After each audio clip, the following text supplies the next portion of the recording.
Bangsa yang besar dan bermartabat tidak terlepas dari siapa yang menjadi pemimpinnya dan bagaimana cara memimpin bangsa itu. Indonesia merupakan kelanjutan dari Nusantara dengan warisan sejarah dan budaya yang begitu kompleks dari kerajaan-kerajaan yang pernah ada di Nusantara. Sebagai bangsa yang multikultural, pluralis, dan demokratis, sudah sewajarnya siapapun, dari suku manapun, dan keturunan siapapun boleh memimpin bumi pertiwi ini. Tanpa disadari atau tidak, suatu persepsi yang beredar di tengah masyarakat bahwa Presiden Indonesia haruslah dari suku dan orang Jawa. Kenapa demikian? Adakah bukti otentik yang membenarkan persepsi tersebut selama ini? Lantas, seperti apa sejatinya alasan yang bisa diterima secara akal sehat? Mari kita simak selengkapnya hanya di Alikul Channel.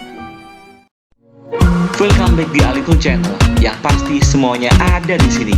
Jangan lupa untuk tekan tombol subscribe, nyalakan lonceng notifikasi, like, bagikan, dan tulis komentar kalian di kolom komentar, karena semua ini gratis.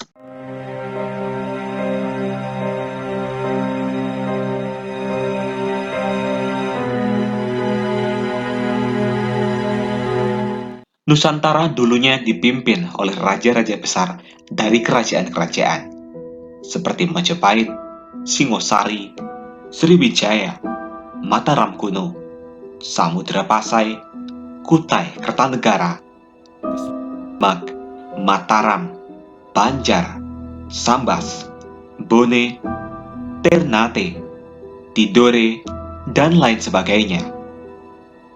Dengan demikian, wajar jika di awal kemerdekaan Indonesia perdebatan tentang asas yang sesuai nilai, kultur, dan watak Nusantara begitu pelik dan menguras pikiran dari para founding fathers Republik ini. Bukan bermaksud mengindahkan mitos dan ramalan-ramalan yang ada. Misal, ramalan Joyoboyo, Ronggowarsito yang dipercaya masyarakat Jawa atau Kejawen memuat ramalan para pemimpin serta perkembangan Indonesia mengenai Satrio Piningit dan bentuk ramalan-ramalan lainnya. Akan tetapi, persepsi masyarakat tentang Presiden Indonesia haruslah dari orang dan suku Jawa, bisa benar dan bisa pula salah.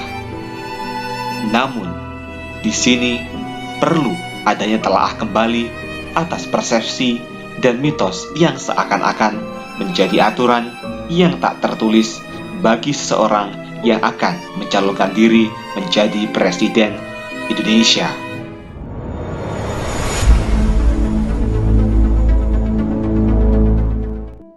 Bisa dibenarkan selama ini Presiden RI berlatar belakang Jawa seperti Soekarno, Soeharto, Abdurrahman Wahid atau Gus Dur, Megawati, Susilo Bambang Yudhoyono, Joko Widodo yang dari Jawa dan keturunan Jawa.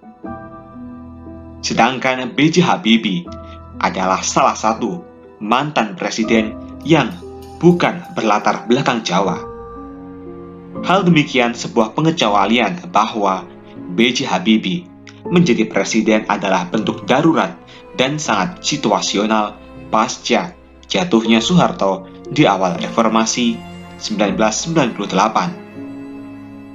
B.J. Habibie sebagai wakil menggantikan Soeharto untuk mengisi kekosongan kepemimpinan atau vacuum of power saat itu, bukan melalui pemilihan yang sesuai prosedur ketatanegaraan yang berlaku.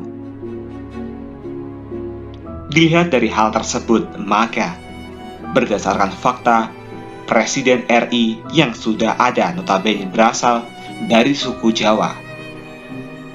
Sedemikian belumlah cukup jika syarat yang tak tertulis ini sebagai pembenar apalagi hanya dilihat dari sisi metafisinya. Sekurang-kurangnya, ada perihal lain yang bersifat empirik yang bisa dijadikan pegangan dalam konteks dewasa ini. Mari kita simak satu persatu alasan yang bisa diterima nalar. Pertama, mari kita lihat dari faktor sejarah berdirinya NKRI.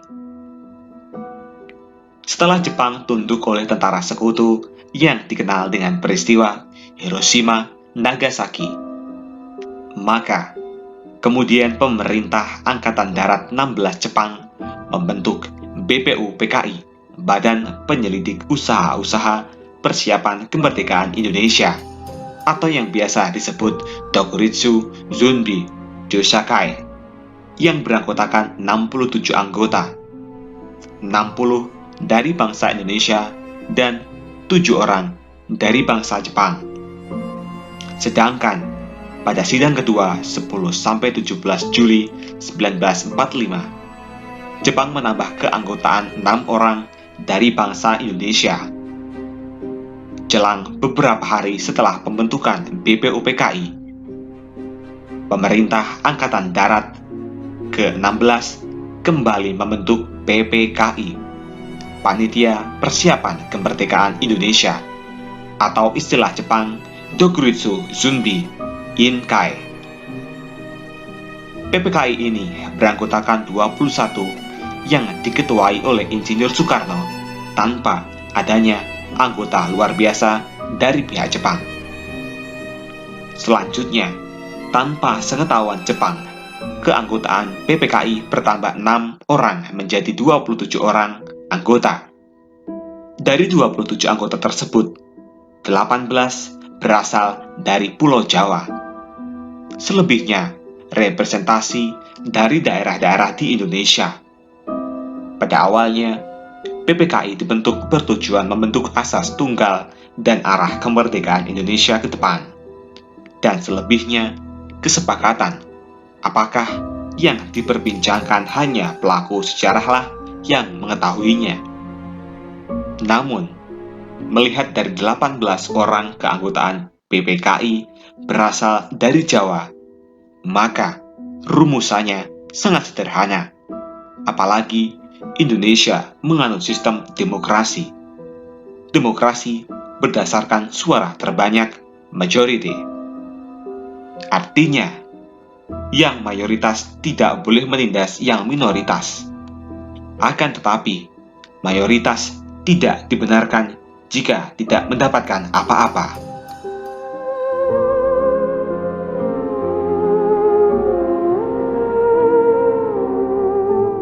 Kedua, berdasarkan populasi dan demografi penduduk di Indonesia. Dari data BPS, Badan Pusat Statistik Indonesia, 237.641.326 jiwa jumlah penduduk di Indonesia, dan hampir setengah dari jumlah penduduk di Indonesia merupakan penduduk di Pulau Jawa, dengan mencapai 136.610.590 jiwa. Adapun urutan 5 provinsi dengan jumlah penduduk terbesar di Indonesia adalah Jawa Barat, Jawa Timur, Jawa Tengah, Sumatera Utara, dan Banten. Melihat dari populasi penduduk di Indonesia, Pulau Jawa masih merupakan penduduk paling besar dan hampir setengah dari penduduk Indonesia itu sendiri. Artinya, pemilih terbesar dalam pemilu 2024 mendatang, Pulau Jawa masih memegang pemilih terbesar. Dan tentu, kita tidak bisa menafikan seberapa besar angka golput dalam pemilu 2024 mendatang. Jika dengan demikian, maka calon presiden yang berlatar belakang dan berasal dari Pulau Jawa mempunyai peluang untuk menang, walaupun tidak semua orang Jawa akan memilih calon presiden berlatar belakang Jawa. Akan tetapi, kebiasaan dan tabiat orang Jawa adalah tidak akan memberikan sesuatu kepada orang lain jika tetangga dan sekitarnya masih ada yang membutuhkan, karena prinsipnya adalah guyub lan rukun.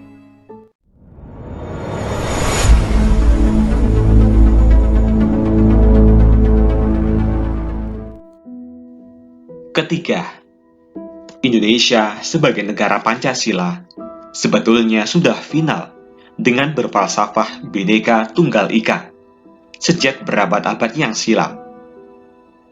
Akan tetapi, disadari atau tidak, bangsa Indonesia merupakan bangsa yang amat sensitif akan isu-isu SARA. Walaupun sejatinya Indonesia bukanlah negara Islam, sekuler, apalagi monarki. Seperti yang pernah dilontarkan Gus Dur, bahwa Indonesia adalah negara bukan-bukan. Pada kenyataannya, Presiden Indonesia selama ini notabene berlatar belakang Jawa dan beragama Islam. Kenapa demikian? Sangatlah jelas, walaupun Indonesia bukanlah negara Islam, akan tetapi penduduk Muslim di Indonesia adalah mayoritas. Saat ini, jumlah penduduk Muslim di Indonesia mencapai lebih dari 207.176.162 sekian, atau setara dengan 87,18% dari total jumlah penduduk di Indonesia.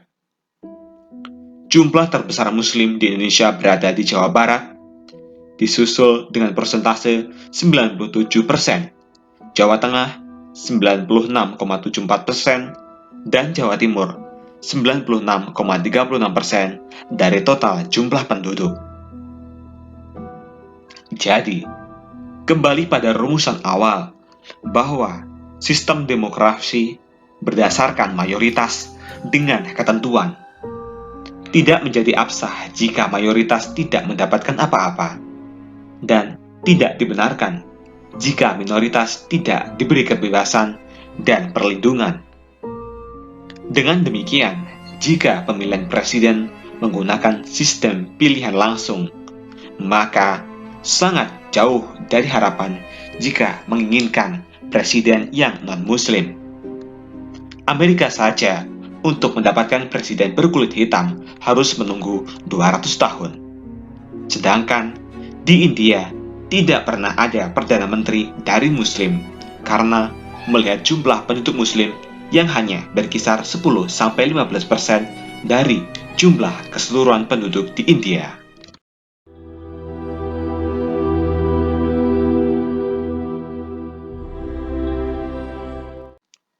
Dari 3 alasan di atas inilah kenapa sejauh ini presiden di Indonesia masih berkutat di satu suku, satu pulau, dan satu agama. Uraian ini bertujuan bukan sebagai pembenar, akan tetapi mencoba mengurangi adanya fakta yang selama ini menjadi perbincangan di tengah-tengah masyarakat. Bukan tidak mungkin ke depan Indonesia memiliki presiden yang bukan dari suku Jawa, bahkan non-muslim. Bagi calon presiden non-Jawa, sejauh mana mampu mendobrak dan meyakinkan pada khalayak akan syarat primordialisme ini, lintas suku, budaya, dan agama. Indonesia ke depan membutuhkan seorang pemimpin yang mempunyai integritas tinggi, visioner, tidak hanya mementingkan suatu kelompok, tapi berdiri di atas kelompok-kelompok lain. Tidak hanya cerdas, tapi cerdik dan cendekia. Itulah tadi uraian mengenai alasan rasional yang bisa diterima, di luar mitos yang beredar mengenai presiden Indonesia yang berasal dari suku Jawa. Selebihnya, kami kembalikan kepada Anda semua. Ambil positifnya, buang negatifnya. Bagaimana tanggapan Anda? Anda percaya dengan hal-hal tersebut di atas? Tulis komentar Anda di kolom komentar. Semoga informasi ini bermanfaat. Dan nantikan video-video terbaru selanjutnya hanya di Alikul Channel.